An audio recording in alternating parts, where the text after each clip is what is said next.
చేశారంటారు, రకరకాల కేసులు పెడతారు. అంతకుముందు కూడా కారు దిగపోయినా కూడా కేసులు పెట్టారు. పోలీసుల సంగతి తెలిసి కానీ కారు దిగలేదు. కారు దిగపోతే వాళ్ళు నా కారు ఎక్కడానికి ప్రయత్నించారు. నేను డ్రైవింగ్ సీట్లోకి వచ్చాను. నన్ను డ్రైవింగ్ సీట్లోకి నుంచి లాగడానికి పోలీసులు 100 మంది పోలీసులు, కారులోంచి దించడానికి 15 నిమిషాలు నన్ను ఎంత దారుణంగా హింసించారంటే, ఇష్టానుసారంగా లాగి గీసేసి, అయినా కానీ నన్ను కారులోంచి 15 నిమిషాల వరకు దించలేకపోయారు 50 మంది పోలీసులు, డిఎస్పీలు.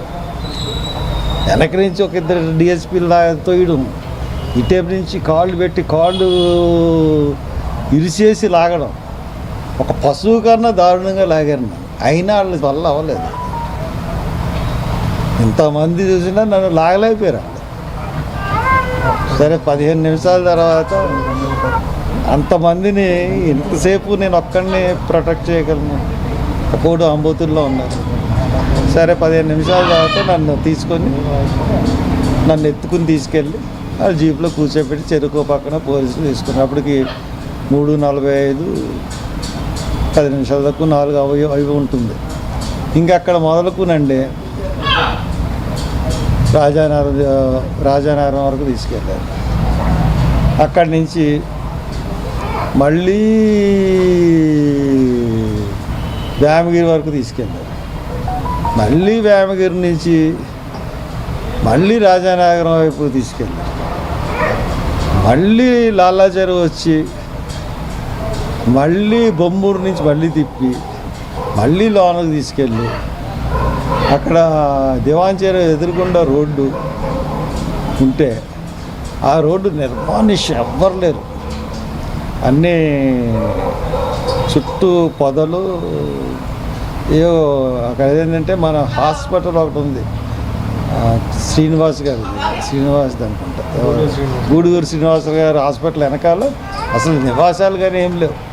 ఒక నిర్మానుష్య ప్రదేశానికి తీసుకెళ్ళి 3 జీపులు అక్కడ దించారు. దించి అక్కడ 2 గంటలు ఉంచారు. అంటే నేను పారిపోతే కాల్ చేద్దాం అనుకుంటున్నారా అని ఎటకారాలు కూడా ఆడారు.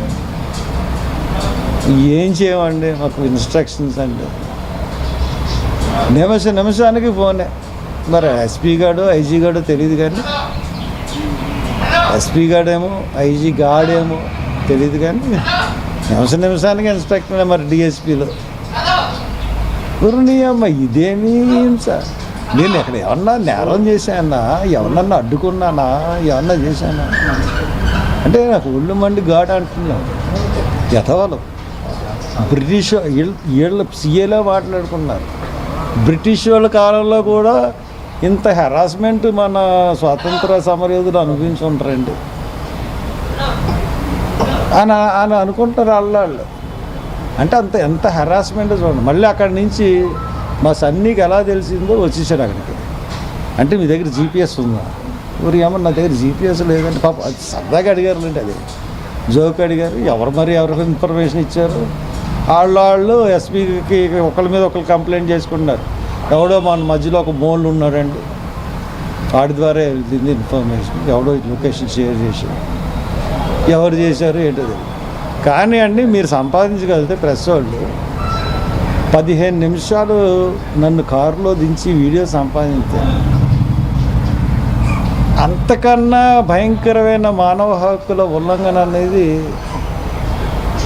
ఇంకోటి ఉండదు. అంటే ఒక ఎంపీగా చేసిన 10 సంవత్సరాలు ఎంపీగా చేసిన వాడితో వాళ్ళు ప్రవర్తించిన తీరు ఏ రకంగా ఉందో మీకు వీడియో కానీ మీరు సంపాదించగలిగితే, ఒరే ఇంక నువ్వు మానేసి చంద్రబాబు బర్త్డే లేంట్రా బాబు, నీకు రా చంపించేసావు మనిషిని. సరే ఏదో మాట్లాడాలనుకుంటున్నాడు, బుర్ర ఏం పని చేయట్లేదు. అలాగ నన్ను మళ్ళీ కంబాల చెరువు దగ్గరికి వచ్చి, అంటే 6:30కి అయిపోయింది, 7:30 వరకు నన్ను వదలకూడదు. కొన్ని వాళ్ళు దానికి నా ప్రోగ్రాం అన్నది చేయించారు. 1000 మంది వచ్చారు. ఎంతమంది వచ్చారు? ఆ? 25,000 కన్నా పైన మొత్తం ఫోర్త్ బ్రిడ్జ్ ఆగిపోయింది. నా వల్ల నేను ఉన్నాను అక్కడ. అంటే ఇదంతా నేను ఆపలేదని చెప్పి వాళ్ళే నాకు మీద సాక్ష్యం క్రియేట్ చేసుకున్నారు. Thank you police. Chandrababu Naidu ఇప్పుడు చెప్తున్నాను, ఏమే వెళ్ళి ఏదో ఫారిన్ కంట్రీలో నీ భర్త చేసుకుంటా ఉంటా కదా, ఏందయ్యా నీ పాలన? ఇదేనా నీ పాలన? నిన్ను ప్రశ్నిస్తే ఇష్టానుసారంగా మమ్మల్ని చేస్తావా? ఇయే మా బర్త్డే విషెస్.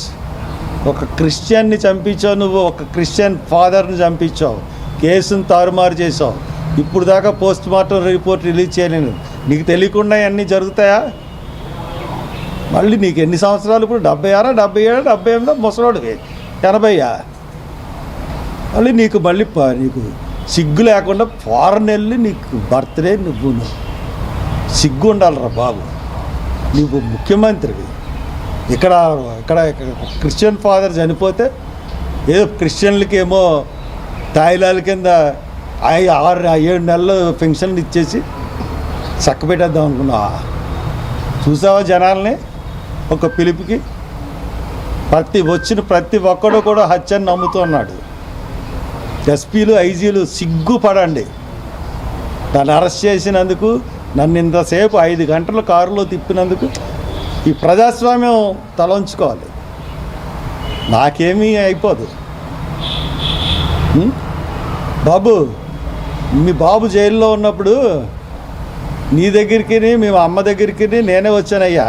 నారా లోకేష్ వచ్చి సంఘీభావం చెప్పాను. మంచి బహుమతి ఇచ్చారు నాకు.